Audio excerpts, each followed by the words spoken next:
Sunday वाली good morning to everyone. और ये जो वीडियो अभी आप देखने वाले हैं इसमें आपको वैसे तो ये जो पेपर है ये स्पेशल बीएड का पेपर है, बट इसमें जो जीके है, रीजनिंग है, ठीक है, तो उससे आपके एग्ज़ाम में काफ़ी हेल्प हो जाएगी। एमपी बोर्ड से जो लोग डीएलएड या फिर डीएलएड करने वाले हैं, जो एग्ज़ाम देने वाले हैं, तो उनको इस वीडियो से काफ़ी हेल्प हो जाएगी इस पेपर में, क्योंकि आपके जो कुछ करंट के क्वेश्चंस भी आपको देखने को मिलेंगे। बाकी ये जो एग्ज़ाम है ये हमारा है उत्तराखंड ओपन यूनिवर्सिटी का स्पेशल बीएड का एग्ज़ाम है, बट स्पेशल बीएड के अगर आप क्वेश्चंस छोड़ देंगे और बाकी के जो क्वेश्चंस है अगर आप कर लेते हैं तो उससे आपका जो जीके वाला पोर्शन है वो अच्छा हो जाएगा, उससे आपको हेल्प हो जाएगी। तो आप इस वीडियो को पूरा देखिएगा। पीडीएफ के लिए आप लोग डिस्क्रिप्शन बॉक्स में मैं एक लिंक दे रही हूँ अपने टेलीग्राम का, तो उसे आप ज्वाइन करके वहाँ से इस जो पीडीएफ को आप लोग डाउनलोड कर सकते हैं।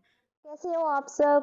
आई होप आप सब अच्छे होंगे। और आज की वीडियो में ये जो हम क्वेश्चन पेपर देख रहे हैं ये उत्तराखंड ओपन यूनिवर्सिटी का 2022 का स्पेशल बीएड का एंट्रेंस एग्जाम है। और अभी मैं जो ये वीडियो बना रही हूँ वो बना रही हूँ एमपी बोर्ड से, जिन्होंने स्पेशल बीएड का फॉर्म डाला है। अभी 2024 चल रहा है हमारा, जो 23-25 वाले सेशन के निकले हुए हैं फॉर्म, तो उनके लिए ये वीडियो काफ़ी हेल्पफुल रहने वाली है। और जैसा कि मैं अपनी हर वीडियोस में बताती हूँ, अगर आप अदर यूनिवर्सिटीज़ के प्रीवियस ईयर क्वेश्चन पेपर लगा लेते हैं तो आपका एंट्रेंस इजीली निकलने की संभावना है। और आप उसको बार बार रिवाइज करते हैं तो डेफिनेटली आपका एग्जाम निकल सकता है, क्योंकि क्वेश्चंस रिपीटेड होते हैं। ठीक है, तो जो भी उत्तराखंड वाले अभी 2023 में एंट्रेंस 24 चल रहा है, 2024 में जो एंट्रेंस देने वाले हैं तो उनके लिए ये हेल्पफुल रहेगी वीडियो। तो आप इसको प्रॉपर्ली देख सकते हो कि किस टाइप से पेपर आता है। बाकी अभी एमपी भोज वाले प्लीज इस वीडियो को ध्यान से देखना, क्योंकि इसमें आपके स्पेशल बीएड के क्वेश्चंस भी हैं, स्पेशल जो आपका एजुकेशन वाला सब्जेक्ट है अलग से। ठीक है, इसमें तो सारा जीके, रीजनिंग वगैरह सब इंक्लूड है। 100 क्वेश्चंस आज हम करने वाले हैं।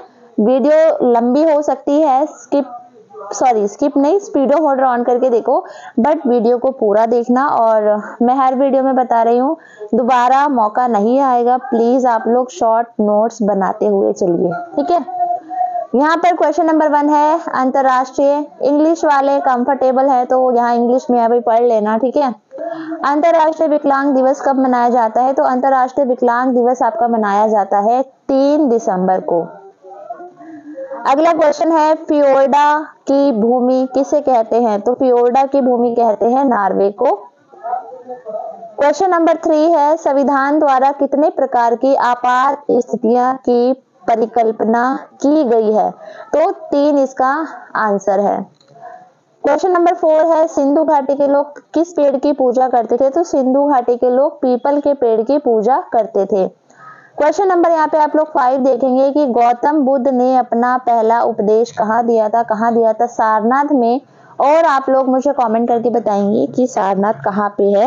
और प्लीज यार कमेंट कर दिया करो, थोड़ा सा मुझे कमेंट का रिप्लाई किया, मेरे क्वेश्चन का रिप्लाई जरूर किया करो, थोड़ा सा मुझे भी अच्छा लगता है कि हाँ, मतलब वन वे नहीं होना चाहिए ना लर्निंग का प्रोसेस, 2 वे होना चाहिए। आप मुझसे, मैं आपसे, इस तरीके से सीखना सिखाना चलता रहता है। ओके, नेक्स्ट क्वेश्चन हमारा क्वेश्चन नंबर 6 है भारतीय नौसेना द्वारा अधिगृहित की गई पहली परमाणु पनडुब्बी का नाम क्या था? तो उसका नाम था हमारा चक्र। ठीक है, कहीं किसी क्वेश्चन में आंसर मैंने गलत बताया हो तो आप लोग मुझे डेफिनेटली सजेस्ट कर सकते हैं, कमेंट कर सकते हैं कि उसमें क्या करेक्शन की जा सकती है। वैसे मेहनत करके मैंने इनके आंसर सही ही ढूंढने की कोशिश की है। तो क्वेश्चन नंबर यहाँ पे 7 की अगर हम बात करें तो 7 है यहाँ पे सूर्य से ऊष्मा को पृथ्वी द्वारा पुनः प्राप्त किया जाता है। सूर्य से ऊष्मा को पृथ्वी द्वारा पुनः प्राप्त किया जाता है तो विकिरण द्वारा। किसके द्वारा? रेडिएशन द्वारा, विकिरण द्वारा। क्वेश्चन नंबर अगर 8 की बात करें, निम्नलिखित में से कौन एड्स से संबंधित है? तो एड्स से संबंधित एचआईवी के आप लोग फुल फॉर्म मुझे कमेंट करेंगे। क्वेश्चन नंबर यहाँ पे हम लोग 9 देखते हैं। तो 9 में इन्होंने पूछा हुआ है निम्नलिखित में से कौन एक संशोधित तना है?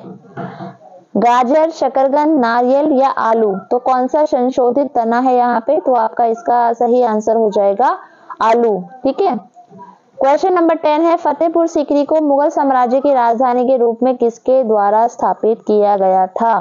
तो इसका आंसर है आपका अकबर। किसके द्वारा स्थापित किया गया था? अकबर। क्वेश्चन नंबर 11 है, भोपाल गैस आपदा जो हुई थी वो कौन से वर्ष में हुई थी? तो वो 1984 में हुई थी। क्वेश्चन नंबर 12 है, मुद्रा राक्षस के लेखक कौन थे? तो विशाख दत्त इसका सही आंसर है। क्वेश्चन नंबर अगर हम 13 की बात करें तो भारत में पंचायती राज व्यवस्था पहली बार अक्टूबर 1959 में नागौर में शुरू की गई थी। नागौर राजस्थान में है, ठीक है। ये DSSB में जिसमें मेरा सिलेक्शन हुआ है, ये उसमें भी ये क्वेश्चन सेम क्वेश्चन आया हुआ था। क्वेश्चन नंबर 14 है, IMD के विश्व प्रतिस्पर्धात्मक सूचकांक 2022 में भारत की रैंक क्या है? ये उस टाइम का करंट का क्वेश्चन है, तो इसका जो सही आंसर हो जाएगा वो हो जाएगा 37वीं। क्वेश्चन नंबर अगर हम 15 की बात करते हैं यहाँ पे, तो किस महासागर को S आकार का महासागर कहा जाता है? तो अटलांटिक महासागर है, और ये व्यस्तम बहुत ही बिजी वाला एकदम महासागर भी कहा जाता है इसको, ठीक है। क्वेश्चन नंबर 16 है, भारतीय संविधान में मूल नागरिक अधिकार लिए गए हैं। भारतीय संविधान में ये क्वेश्चन आए जाते हैं भाई, आ ही जाते हैं कि कौन सी चीजें कौन से संविधान से ली गई है। तो यहाँ पे मूल नागरिक अधिकार हमने कौन सी कंट्री के कॉन्स्टिट्यूशन से लिए हैं? तो हमने USA के, ठीक है, USA के संविधान से हमने ये चीज ली है। क्वेश्चन नंबर हमारा है, ओजोन दिवस कब मनाया जाता है? रटा क्वेश्चन है, 16 सितंबर, और बार बार ये क्वेश्चन तो पूछा ही जाता है, तो इसको तो आप रट लो। ये मैंने जितने पेपर करवाए ना एंट्रेंस के, ये क्वेश्चन आया ही हुआ है। तो ओजोन दिवस आई थिंक उनका फेवरेट है, तो ओजोन वाला पूछते हैं। क्वेश्चन नंबर यहाँ पे है 18, कर्क रेखा भारत के कितने राज्यों से होकर गुजरती है? तो सबको इसका उत्तर पता होगा, 8 राज्यों से, और ये 8 राज्य कौन से हैं इनको याद कर लेना। क्वेश्चन नंबर 19 है, कौन सा देश G7 का सदस्य नहीं है? तो भारत इसका सही उत्तर है। क्वेश्चन नंबर 20 है, यूक्रेन के वर्तमान राष्ट्रपति कौन है? जेलेंस्की, सबको पता ही होगा, युद्ध चला हुआ है। तो पन्ना बायोस्फीयर रिजर्व किस राज्य में स्थित है? तो आपको ये बताना है। तो इसका जो सही आंसर है वो है मध्य प्रदेश। MP वालों जरा इसको ध्यान से करना। आगे हमारा कैंसर का अध्ययन क्या कहलाता है? ऑन्कोलॉजी। भारतीय रिजर्व बैंक के वर्तमान गवर्नर शक्तिकांत दास, और ये क्वेश्चन भी पूछा जाने वाला क्वेश्चन है, गवर्नर जरूर पूछते हैं, प्रेजेंट में आपका गवर्नर अभी कौन है। उसके बाद हमारा नेक्स्ट क्वेश्चन है, एक सेकेंड,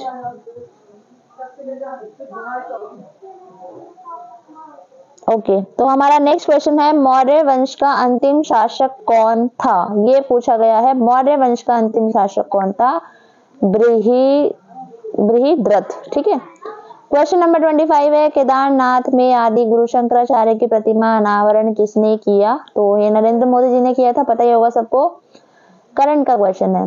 अब हम आते हैं सामान्य बुद्धिमत्ता, जो हमारी रीजनिंग है, और यहाँ पे मैं सिर्फ राइट आंसर स्टिक कर रही हूँ भाई। मैंने आपको बताया था मेरी रीजनिंग अच्छी है, 20 में से 16-17 नंबर आने वाली रीजनिंग है मेरी, लेकिन मैं आई थिंक रीजनिंग में थोड़ी सी समझा नहीं पाती हूँ, ठीक है। तो खुद तो लॉजिक लगा के कैसे भी कर लेती हूँ आंसर सही फाइंड आउट। तो यहाँ पे मैं सिर्फ और सिर्फ आपको करेक्ट आंसर बता रही हूँ, तो आप लोग इसको कॉपी पेन लेके सही से इसको 2% battery, I don't think so कि हमारी रिकॉर्डिंग हो पाएगी पूरी। तो यहाँ पे आपको की करना क्या है कि इनको सॉल्व करना है। तो अभी हम इसका राइट आंसर टिक करके इसको मैं आगे फटाफट करती हूँ, ताकि 2% बैटरी में हमारी आगे की वीडियो रिकॉर्ड हो जाए। तो यहाँ पे पहले का हो जाएगा B, और पहले नहीं 26वें का B, 27वें का हमारा लास्ट वाला, उसके बाद 28वें का हमारा हो जाएगा ब्रह्मांड। और इनको सॉल्व जरूर करना, लगता है कि हम लोग कर लेंगे पेपर में, लेकिन थोड़ा सा टाइम मैनेजमेंट भी बहुत फर्क पड़ता है अगर आप इसको प्रैक्टिस करते हो तो बार बार। तो क्वेश्चन नंबर 29 का हमारा हो जाएगा 22। उसके बाद हमारा है क्वेश्चन नंबर 30 का जो आपका आंसर है सही वो है 10। अब हम क्वेश्चन नंबर 31 की बात करते हैं। 31 में आएगा 3.6, 32 में आएगा आपका दर्जी। उसके बाद आपका ये सबसे गंदे क्वेश्चन लगते हैं मुझे, सच में बता रही हूँ, रीजनिंग में सबसे घटिया चैप्टर लगता है मुझे ये। तो गंदे लगते हैं ये मुझे। ओके, इसका 4 है। बस मुझे सीरीज अच्छी लगती है और एक वो अल्फाबेट वाला, बस एनालॉजी वाला, और ये रिलेशन वाले तो मेरे फेवरेट है। तो क्वेश्चन नंबर 34 का आंसर आपका हो जाएगा निर्धारित नहीं किया जा सकता। ठीक है, अब ये कैसे पता चलेगा, इसको सॉल्व करने के बाद। क्वेश्चन नंबर 35 का आंसर है कैलेंडर से रिलेटेड है, और कैलेंडर का कॉन्सेप्ट मुझे आज तक समझ नहीं आया है, तो शुक्रवार इसका सही आंसर हो जाएगा। क्वेश्चन नंबर 36 है यहाँ पे। 36 का आंसर आपको देखने को मिलेगा 8। 37 का आपको आंसर देखने को मिलेगा 46। उसके बाद हमारा 37 का 46 है। 38 का आपको आंसर देखने को मिलेगा फर्स्ट। 39 का है आपका दक्षिण। डायरेक्शन वाले क्वेश्चन भी ठीक ठाक है, इजी होते हैं। और क्वेश्चन नंबर जो हमारा 40 है, इसका जो आंसर है वो है चचेरा भाई। उसके बाद क्वेश्चन नंबर 41 हमारा है बी। ठीक है, इसको आप लोग सॉल्व करेंगे, आंसर यही निकल के आएगा। क्वेश्चन नंबर 42 की अगर हम बात करते हैं तो 42 का आंसर है यहाँ पर हमारा 1। नेक्स्ट क्वेश्चन है 43। 43 का आंसर है हमारा 24। और 44 का हमारा क्वेश्चन है यहाँ पे 18। कौन सा है, 18। उसके बाद हमारा 45 का है हमारा ए, बोस। ठीक है, और 46 का हमारा यहाँ पे आंसर है दीपक। दीपक ये रहा दीपक। 47 का है हमारा फर्स्ट। 48 का है हमारा बी। 49 का है हमारा बी, और 50 का है हमारा सी। ठीक है, अब हमारे विकलांगता से रिलेटेड क्वेश्चन आ गए हैं, जो कि आप लोगों के लिए बहुत मोस्ट इम्पोर्टेंट रहने वाले हैं। तो शॉर्ट नोट्स बनाते चलिएगा, नहीं तो वीडियो को 2 से 3 बार देख लेना। ठीक है, यहाँ पर है कौन सा अधिनियम विकलांगों से संबंधित है, पीडब्ल्यूडी अधिनियम, आरसीआई एक्ट, आरपीडब्ल्यू अधिनियम, या फिर उपरोक्त सभी। तो ये सारे ही अधिनियम विकलांगों से संबंधित है, दिव्यांगों से संबंधित है। तो इसका जो उत्तर हो जाएगा वो हो जाएगा डी।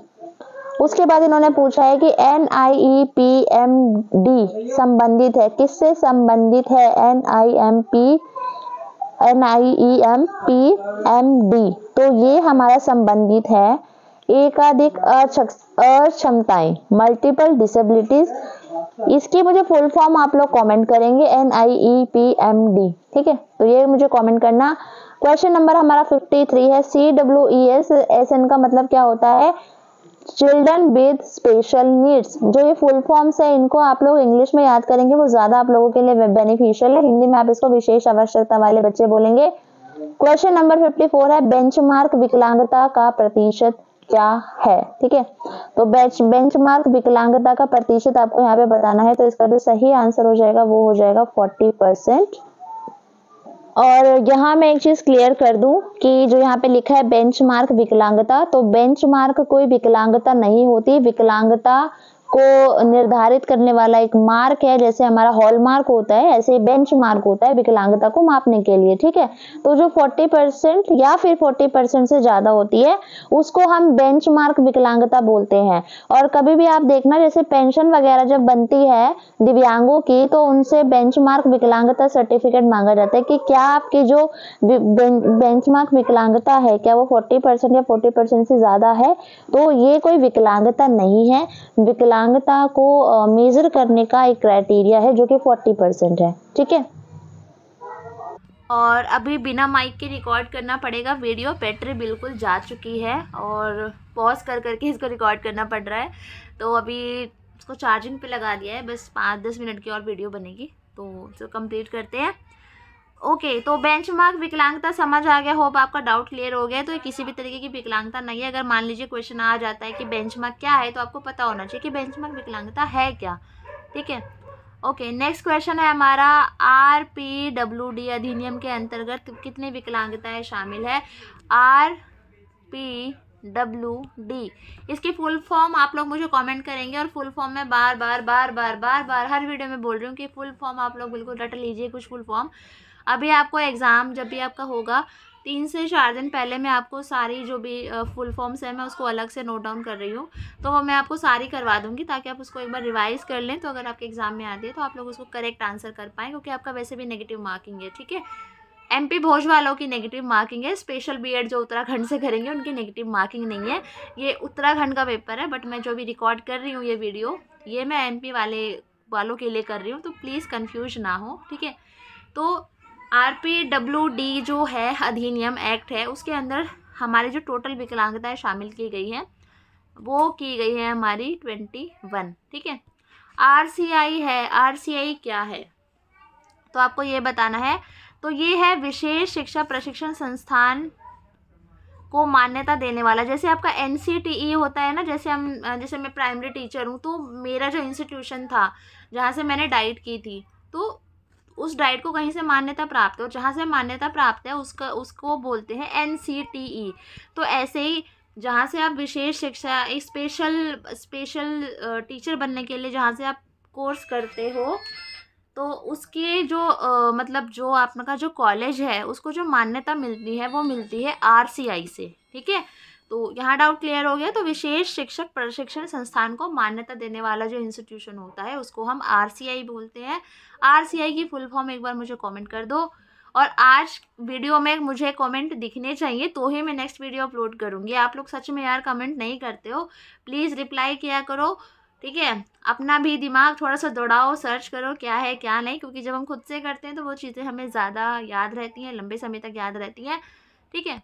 ओके, नेक्स्ट क्वेश्चन है हमारा 57। नेत्रहीनों के लिए प्रथम विद्यालय की शुरुआत हुई थी, कहाँ हुई थी? अमृतसर में। 58 है हमारा SSA किसके अंतर्गत आता है? SSA की फुल फॉर्म है सर्व शिक्षा अभियान, और इसमें अभी वैकेंसीज निकली हुई हैं काफ़ी सारी, टीचिंग को छोड़कर। अगर किसी को करनी है तो आप लोग SSA की वेबसाइट पे जाके चेक कर सकते हैं। उसमें पियोन है, और स्वीपर है, और स्टोर कीपर है, जो ये डाटा एंट्री वगैरह होते हैं, ITs होते हैं, ठीक है, और मेंटेनेंस वगैरह है। तो काफ़ी सारी पोस्ट है। अगर आप अप्लाई करना चाहते हो तो बिल्कुल वहाँ जाके अप्लाई कर सकते हैं। आप दिल्ली गवर्नमेंट के स्कूल में फिर काम करेंगे, और ठीक है, तो ये चीज़ आप कर सकते हैं। तो यहाँ पे हमारा SSA हमारा आता है शिक्षा मंत्रालय के अंतर्गत, ठीक है, मिनिस्ट्री ऑफ एजुकेशन। 59 है बौद्धिक अक्षमता है, ठीक है, जो हमारा बौद्धिक अक्षमता है, जो हमारा इंटेलेक्चुअल डिसेबिलिटी है, वो क्या है? तो वो एक तंत्रिका संबंधी विकार है, दृष्टि संबंधी नहीं है, शारीरिक संबंधी भी नहीं है, बौद्धिक मानसिक मतलब बौद्धिक मतलब हाँ दिमाग से रिलेटेड है, तो तंत्रिका संबंधी वो हमारा डिसऑर्डर है। 60 है कौन सा विशेष शिक्षा का हिस्सा नहीं है? ब्रेल है, अभिविन्यास और गतिशीलता पढ़ना, बड़े प्रिंट। तो यहाँ पर आपको बताना है कि विशेष शिक्षा का हिस्सा नहीं है। तो देखो, विशेष शिक्षा जब आप स्पेशल एजुकेशन देते हैं, ब्रेल यूज़ होता है, अभिविन्यास ओरिएंटेशन एंड मोबिलिटी होती है उसके अंदर, ठीक है, गतिशीलता होती है, ठीक है, बड़े प्रिंट्स होते हैं, ठीक है, जो बच्चे देख नहीं सकते आप बड़े बड़े प्रिंट्स उनको प्रोवाइड कराते हैं। जिनको कम दिखता है, उनको थोड़ा सा प्रॉब्लम है, ठीक है, उसको वो कैच कर पाए चीज़ों को, या जिसको नहीं समझ आ रही हैं चीज़ें, ठीक है। पढ़ना special education, reading special education का पार्ट नहीं हो सकती, ठीक है, अगर हम इसके अकॉर्डिंग जाएं तो इन तीनों के अकॉर्डिंग, ठीक है। तो पढ़ना ठीक है, पढ़ना होता है, बट पढ़ना ही अगर हम बच्चों को मतलब बिल्कुल उस पर फोकस कर रहे हैं तो वो चीज़ नहीं हो पाएगी।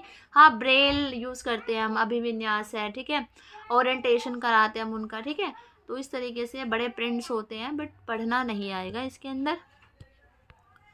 ओके, क्वेश्चन नंबर 61 है कौन सी योजना विकलांगता से संबंधित नहीं है? कौन सी योजना विकलांगता से संबंधित नहीं है? तो ब्रेल प्रेस योजना है, एडिप है, सिप्टा और SBA नहीं है, ठीक है। और इनकी फुल फॉर्म्स आप परेशान मत होइएगा, मैं वीडियो डालूंगी आगे 2-3 दिन में, तो काफ़ी सारी फुल फॉर्म्स मैं आपको करवा दूंगी, ठीक है। ओके, तो इसको छोड़ दीजिएगा। तो इसमें SBA को आप लोग काउंट कर सकते हैं। बहु विकलांगता कौन सी है ये आपको बताना है। तो बधिर, नेत्रहीन, बौद्धिक विकलांगता, श्रवण हानि, या उपरोक्त में से कोई नहीं, ये तो होगा नहीं, ठीक है। यहाँ पे इन्होंने पूछा बहु विकलांगता, बहुत सारी मल्टीपल डिसेबिलिटी, तो बौद्धिक विकलांगता है तो सिर्फ आप बौद्धिक रूप से होगे ना, श्रवण हानि है तो सिर्फ सुनने से रिलेटेड है, लेकिन बधिर और नेत्रहीन यानी बहरा भी और देख भी नहीं सकता, तो ये डबल हो गई, मल्टी हो गई है ना, तो हमारा ए ऑप्शन यहाँ पे क्या हो जाएगा, करेक्ट। ठीक है, नेक्स्ट क्वेश्चन है हमारा 63, दृष्टि हानि एक है, दृश्य हानि, ठीक है, जो हमारा विजुअल इम्पेयरमेंट है वो क्या है। बौद्धिक विकलांगता तो है नहीं, न्यूरोलॉजिकल विकलांगता नहीं, न्यूरोलॉजिकल बेसिकली मुझे लगता है शायद ऑटिज्म में होता है, एग्जैक्ट मुझे याद नहीं है, बट ऑटिज्म में होता है, उपरोक्त सभी तो होगा नहीं। तो संवेदी अक्षमता है, सेंसरी डिसेबिलिटी है जो आपका विजुअली इम्पेयर्ड है, ठीक है, विजुअली इम्पेयरमेंट जो है आपकी। हमारा नेक्स्ट क्वेश्चन है क्वेश्चन नंबर 64, सीखना सीधे किस पर निर्भर करता है।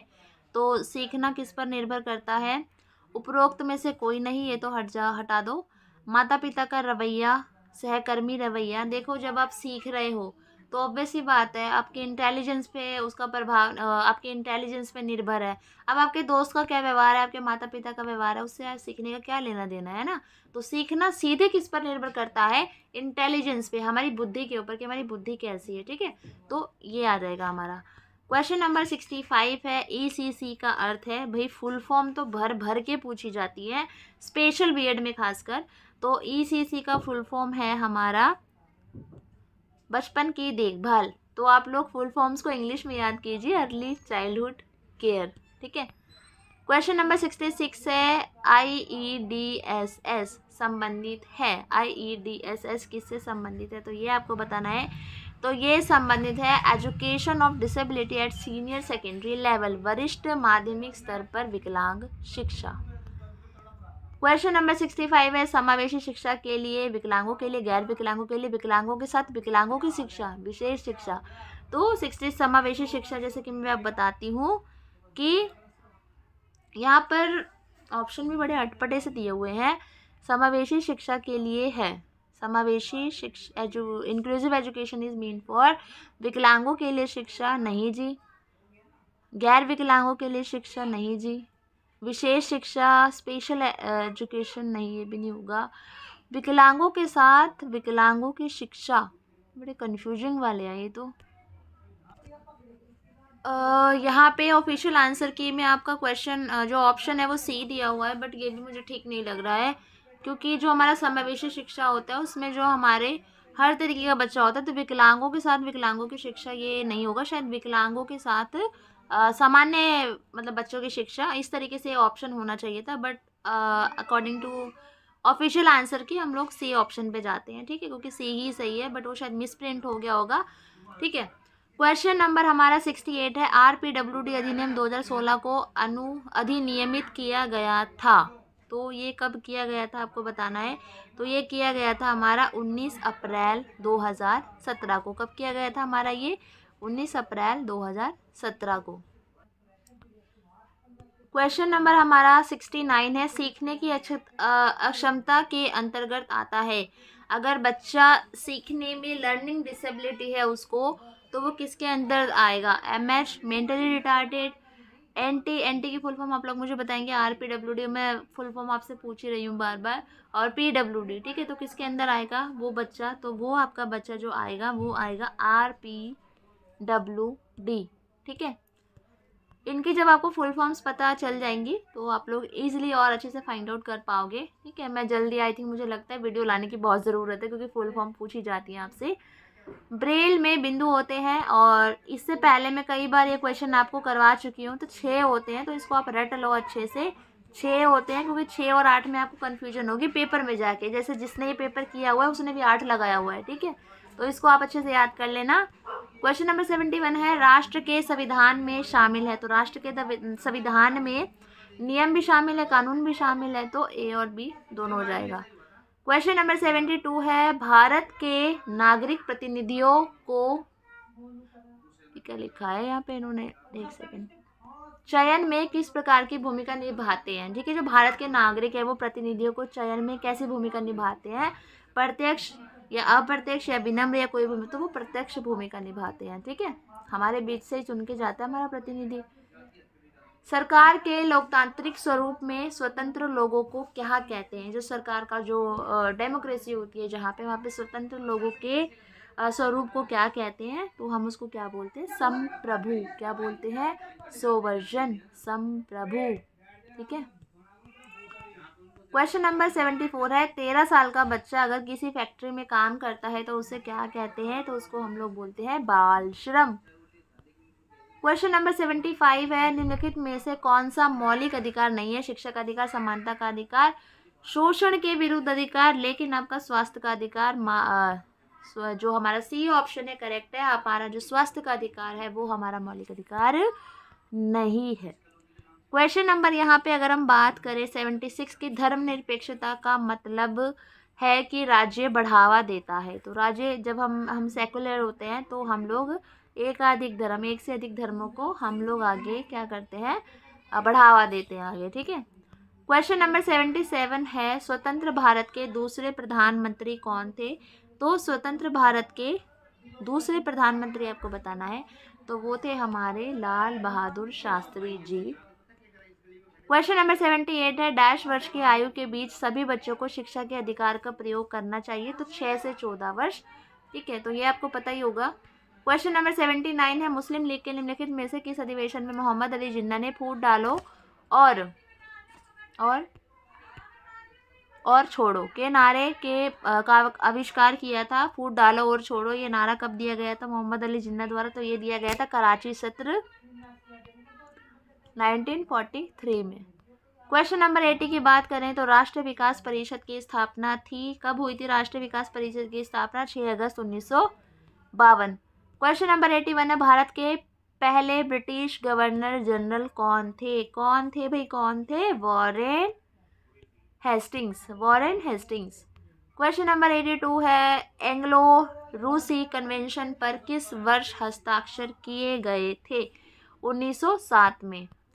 क्वेश्चन नंबर 83 है, साइमन कमीशन किस वर्ष भारत पहुंचा, ये इम्पोर्टेंट क्वेश्चन है भाई, जो इम्पोर्टेंट बोल रहे हो ना उनको और अच्छे से कर लेना, ये क्वेश्चन ऐसे ही पूछे ही जाते हैं, कुछ तो बिल्कुल कॉमन है वो पूछे ही जाते हैं, तो बी वाला आपका सही हो जाएगा 1928। क्वेश्चन नंबर 84 है हमारा, 18वीं सदी के भारत में निम्नलिखित में से कौन कपड़ा उद्योग का एक महत्वपूर्ण केंद्र नहीं था, तो नहीं इन्होंने पूछा है, तो हमारा ढाका था, सूरत था, मदुरै था, लेकिन कालीकट हमारा नहीं था। कालीकट कहाँ पे है ये आपको मुझे कमेंट सेक्शन में बताना है। तो क्वेश्चन नंबर हमारा 85 है, सुभाष चंद्र बोस कोलकाता नगर निगम के मेयर कब बने, तो ये बने थे हमारे 1930 में, और महात्मा गांधी जी को राष्ट्रपिता कहकर भी सुभाष चंद्र बोस ने पुकारा था। और सुभाष चंद्र बोस की मैंने अभी एक बुक पढ़ी है रिसेंटली, बहुत ही अच्छी बुक है, और लेकिन वो मैं लाइब्रेरी में रिटर्न करके आ गई, तो मैं उसका राइटर नहीं पता, वरना मैं आपको भी रिकमेंड करती। तो मतलब ऐसे रोंगटे खड़े हो गए बिल्कुल, ऐसे उनके बारे में जान करके, अच्छा ऐसा हुआ था, मतलब बहुत बढ़िया बुक थी।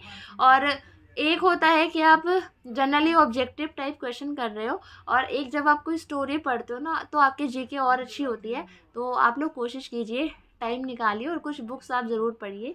और अभी मैं जो बुक पढ़ रही हूँ अभी रिसेंट में, अभी करंट में, तो अभी मेरी एटॉमिक हैबिट्स अभी चल रही है। आई थिंक वो उसके शायद 60-70 पेज रहते हैं, कंप्लीट होने वाली है। तो ये बुक भी आप लोग पढ़ सकते हैं, और मुझे लगता है आप में से कईयों ने पढ़ भी रखी होगी वो बुक।